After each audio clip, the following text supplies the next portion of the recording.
Thank you for joining us on this episode of Inside the Investigation, where we're focusing on two murder cases linked to the same man, James King. This was a case that I stumbled upon mostly because of the severity of the murder in Virginia Beach, and then finding out that the same person who was convicted in that case committed a very identical murder all the way up in Ohio years prior, but was released, and then also had an assault conviction in 2018. I wanted to figure out, how does something like this happen? You know, on what grounds was he let out of jail in Ohio? He's up for parole soon. So what grounds does that start on? So let me give you a little bit of background into the James King murder cases. So the most recent one in Virginia Beach, this was a situation that happened back on September 16th of 2020. So think about around the time of the pandemic. James King and the victim in this case, Lexi Walters, were in an on and off again relationship, okay? And they went to go get drinks one night. So King, and this is all according to the final paperwork that was put out by the Virginia Beach Commonwealth's attorney, who you're going to hear from very soon, sat down with him and the prosecuting attorney on the case that tried this trial. But they were at the bar. King allegedly, or he actually did now that he's been convicted, he ordered so many drinks, 12 shots of Fireball, okay, 4 rum and cokes, and 5 Budweiser beers were just for him. So the other mixed drinks and the shots were all given to the victim. So you can imagine her state of mind as all of this crime is about to unfold. So the surveillance video shows them leaving there. Then they go to a hotel room together, and that is where she is brutally murdered. Okay. And the brutality of it is really horrible. And the prosecuting attorney really speaks to, so she got the call to go to the scene because deputy Commonwealth's attorneys in Virginia Beach go to the scene of the crime that they're going to prosecute, so they can really get a visual, get a good understanding of the story. She said the injuries were so severe that he had to have beaten her for a very, very long time and basically tortured her up until he strangled her to death. So you have a case like that. He then, after this murder, goes to the bank, gets all his money out, smokes a bunch of cigarettes. He then turns himself into the police. And he says something along the lines of, I did a murder gig in Ohio too. I did the same thing I'm doing right now. So he admitted that on the way to the police station again, that he did all these things, that he was in a decent state of mind to think about pulling out cash, pulling out, making sure that everything was good, drinking his last cup of coffee, smoking the cigarettes he wanted to smoke.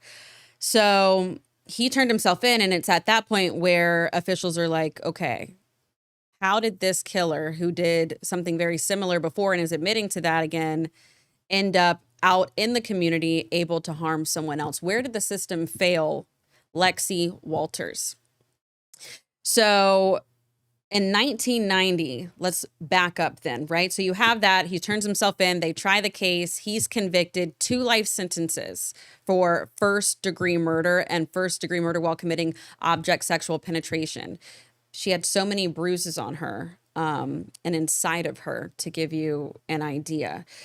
But one of the moments that we're going to really dig into is in the trial when the prosecuting attorney held up Lexi Walters and then the victim from 1990 as well, Janice Closhin, okay?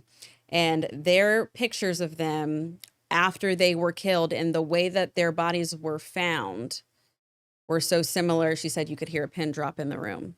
So rewind then to 1990. So we're going way back there. 10 years. No, 20 years. So mind you, when this case is ended, he's 71 years old. Back in 1990, 20 years. So what? 51 years old. He is out at a wedding and he picks up and starts to kind of hang out with and drink with a woman who's also at the wedding, the mother of the bride in this case. And they drank heavily, they used drugs, she spent the night, and the autopsy showed signs of binding and strangulation, and he was indicted on multiple charges, including aggravated murder with both kidnapping and rape specifications there. So it went to trial for a 3-judge panel, which found him guilty on the murder charge, but things got a little more complicated after that. So after the trial, but before the sentencing, Dr. Gerald Briskin, a clinical psychologist, submitted a report that King may have been legally insane. So when you're going through the court system, they will do a mental health evaluation to kind of say, okay, was this person suffering a mental breakdown when this happened? Are they clinically insane? Do they even know enough to understand what they did and understand court proceedings, right? So then this psychologist comes in and says that he had a dissociative reaction, basically a mental break that made him unable to really understand what he was doing and that it was completely wrong.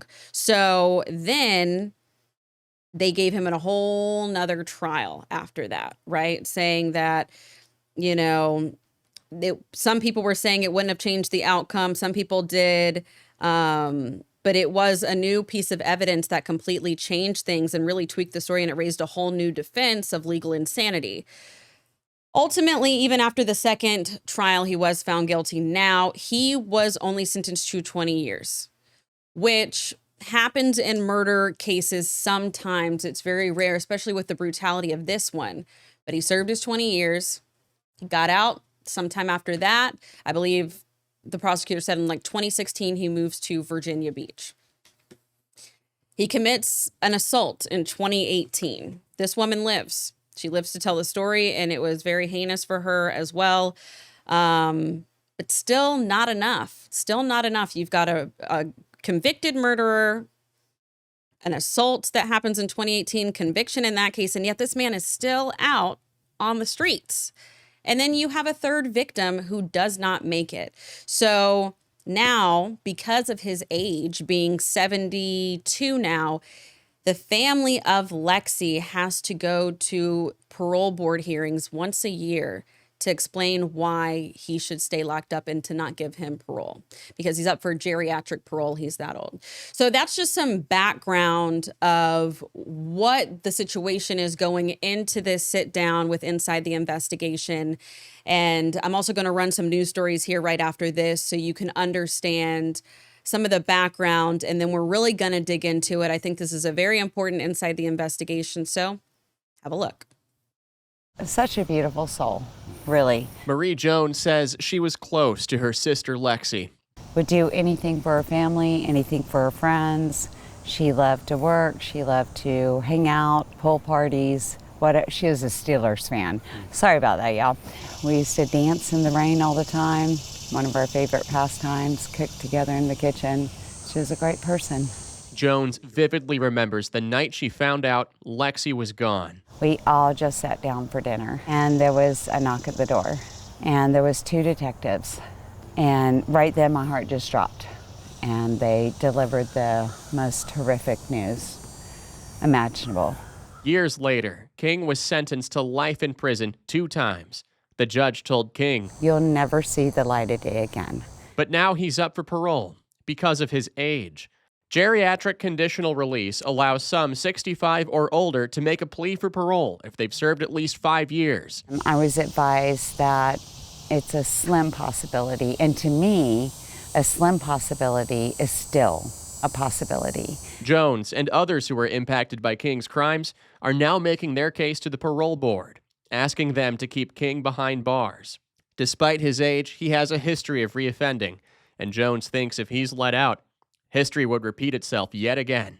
She's working with lawmakers on getting this law changed to make it more strict, keeping people like King away from future victims.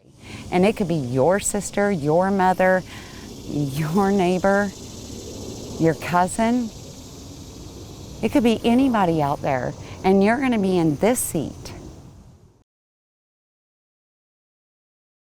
All right, I'm here with Tabitha Anderson, Deputy Commonwealth's Attorney, and the Commonwealth's Attorney, Collin Stolle, to talk about a pretty crazy case that you guys have been closely a part of. And now we have a date next week, and just making sure that this dangerous person can't hurt anyone else. But Tabitha, can you take me back to September 16th of 2020? This incident happened. For people who aren't familiar with the case, talk to me about how you found out about what happened in the murder. So our duty Commonwealth's attorney was notified that there was a homicide, which was in the 3rd precinct. Mm-hmm. And at that time I was the deputy for the 3rd precinct. Mm-hmm. So I was notified, and then I go out to the scene. And as part of that, you view the scene, and then I went back to the 3rd precinct and realized that it was Mr. King. Wow. At what point did it hit you that, oh my gosh, this man has already committed a murder before in his life? So I was not involved in the 2018 prosecution, and obviously not in the Ohio prosecution. Right. But the detectives on scene and assigned to that case knew immediately who he was, and they let us know. When you hear something like that, how does that make you feel? Do you feel like there was a gap somewhere in justice for the victim or victims when you hear that a murderer has been out and then committed the same crime? Well, as a prosecutor, you always try to make sure that the jury and the judge has all the information that they need to come up with a just sentence. When you do that, you have to be satisfied that you've done everything you can. But obviously, if someone gets out after being convicted of not only a homicide, but then a later assault, and then commits another murder, your heart is broken for those victims, and you're obviously concerned about the safety of the community. And, you know, as an attorney trying a case like this, I know she did that, but when you're talking about what you're trying to get the judge to understand, are you painting a story? I think people don't fully understand what attorneys really do in a courtroom, because it really is painting a story for people to take them back to that moment. It absolutely is. And so what our attorneys have to do is paint that story based on the admissible evidence that we're allowed to present. Sometimes we're allowed to, under specific circumstances, get into previous convictions. Sometimes we're not. Typically, that only tends to come up when we're doing sentencing of individuals, that we're able to explore their prior criminal history. And it really comes down to, I think, a balancing act when different states are looking at release programs, whether it's parole or probation.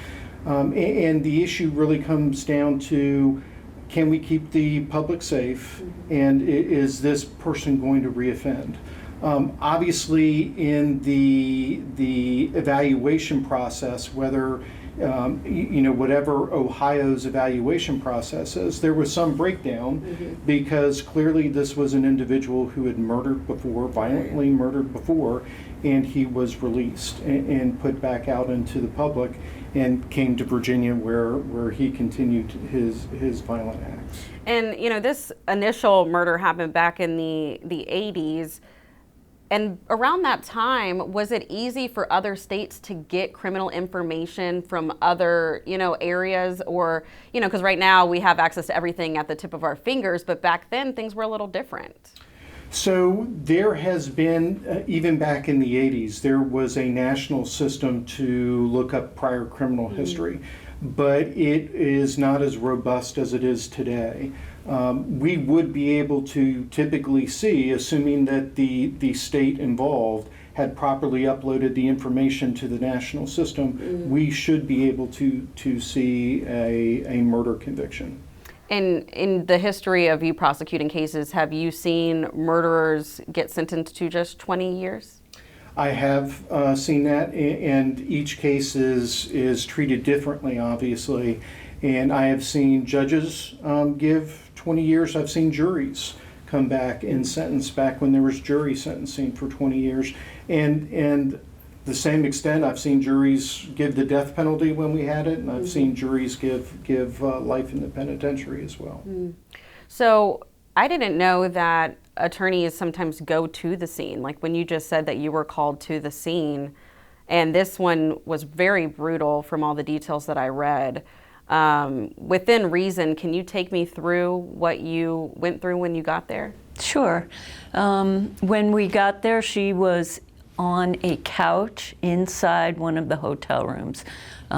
This was off of Bonnie Road. It was the Days Inn. So it's a long, single-story row. Like an outside entrance? Yes, ma'am, correct. And this hotel room was around the side towards the back. When we walked in, it was a larger room with the bed and a couch. She was laying on the couch. She was exposed. Her shirt had been pushed up around her neck. When we got there, there was nothing on top of her, and she was very obviously deceased. What was her cause of death? Her cause of death was asphyxiation from strangulation and smothering. Okay. So it's a policy that I put in place probably about 10 years ago that one of our deputy Commonwealth attorneys goes out to each murder scene. And I think it's really important because having prosecuted many murder trials over the years, I've had the opportunity to be on scene, and I've had the opportunity, or not had the opportunity to be there. And it makes it so much easier to understand the scene, understand the crime when you're there. Now, our attorneys don't go out and interfere with forensics or the detectives' work or anything like that, but we are there to assist if there's any legal questions, if they need help in getting search warrants or that kind of thing. We have an attorney present that's able to step in and fulfill that role.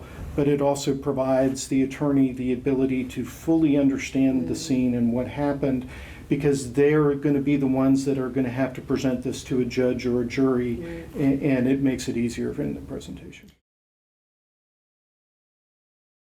And can you just explain a little bit, so people understand that haven't been in a courtroom, the fact that the evidence just has to be within a reasonable doubt, right? So it doesn't necessarily mean that you have to believe one way or the other, but is there that little bit of you that's like, could they have not? Can you explain that? Sure. So reasonable doubt is a doubt that is reasonable, meaning that it doesn't need to be beyond all possible doubt. You don't have to exclude every single theory of innocence out there. It just needs to be reasonable. Is it reasonable that this is the person that committed the crime, and is it reasonable that the evidence showed that they committed it? And that's what beyond a reasonable doubt means. So King turned himself into police, which is how you guys were led to the scene. Correct.